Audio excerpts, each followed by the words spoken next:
Hi, this is Jacob. I'm going to demonstrate here a quick fix for a stuck or silent reed on a deli style harmonium. On this one here, it's this A, and it's the male reed, as we can tell by testing with this stop open.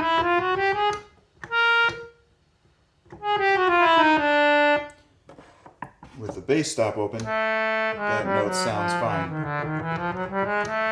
But when we open the male reeds, we may hear a little air coming through it, but no actual note. So 9 times out of 10, what is causing this, I'm just going to show you here on a little reed that I have. This is what it looks like inside. There's a row of reeds under the backs of the keys here, and air is passing through them. But if there's a tiny piece of debris like this here in one of the reeds, it's preventing it from ringing freely. So what we're going to do, we don't even have to open up the harmonium. We're just going to remove the key so that we can get at the sound hole that goes down to this reed, and we're just going to drop a little screwdriver on it just to jostle it and free that little piece of debris, and now this reed will sound freely once we do that inside the harmonium. So the first step is to remove the jolly screen piece, and then find your right screwdriver. It'll either be a flathead or a Phillips, depending on the model of harmonium you have. And first I'm going to remove these 2 screws on the side and remove this piece. On this harmonium, and many deli style harmoniums also will have this, we have an octave coupler, and depending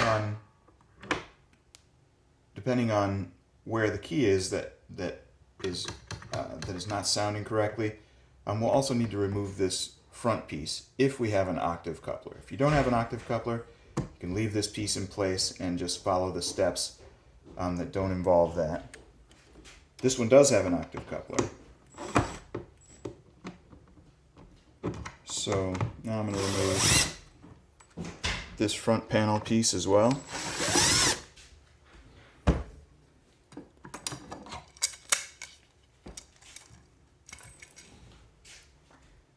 And go to that particular key where the note is not sounding correctly, and I'm just going to lift it out from the front. That little spring at the back can just be set to the side. Now there's 2 holes under the back of the key. The one near the back or the bellow side of the harmonium is the male reed hole, and this one closer to the surface of the key is for the bass reeds. So in this instance, it was the male reed which we found by toggling between our stops.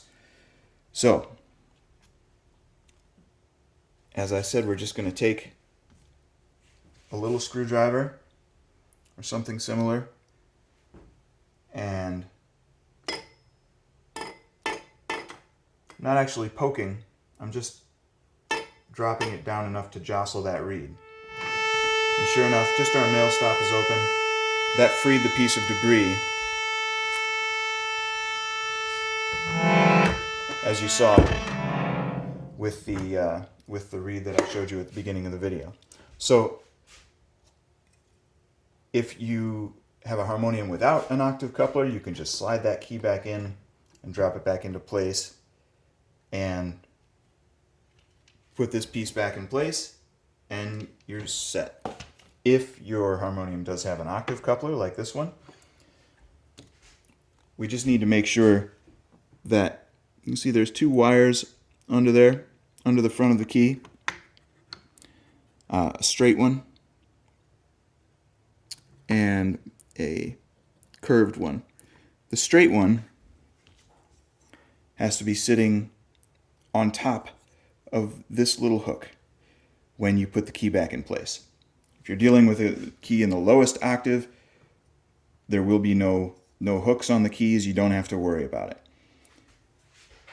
But if you have a key in the rest of the keyboard, then that straight wire has to be resting on top of this hook. So the way that I'm going to do that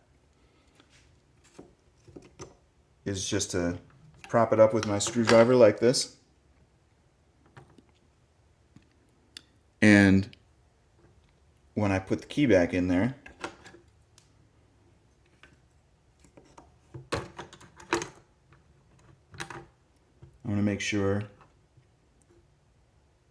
that that wire is on top of the hook.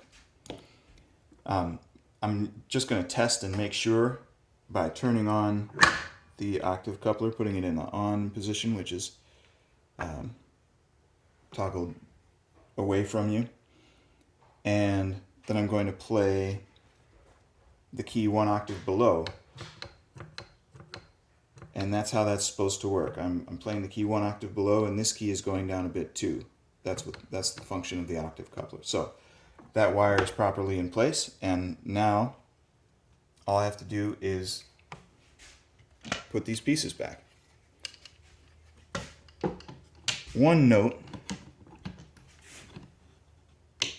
about reassembling your harmonium and putting these pieces back into place. Just make sure that this one is not too tight.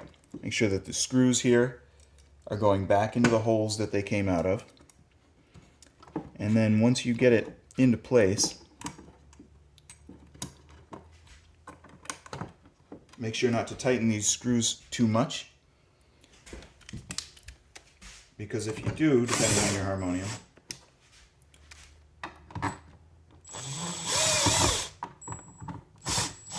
it may be too tight against the keys here and cause them to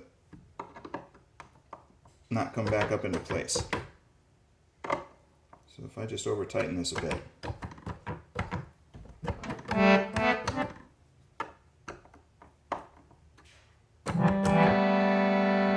that's what you get. And then if I loosen this piece back up, then those move freely again. So that's just a note on putting your harmonium back together, but now we have this A sounding and functioning as it should.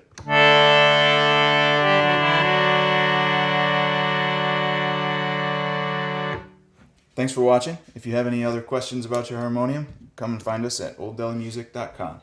Thanks.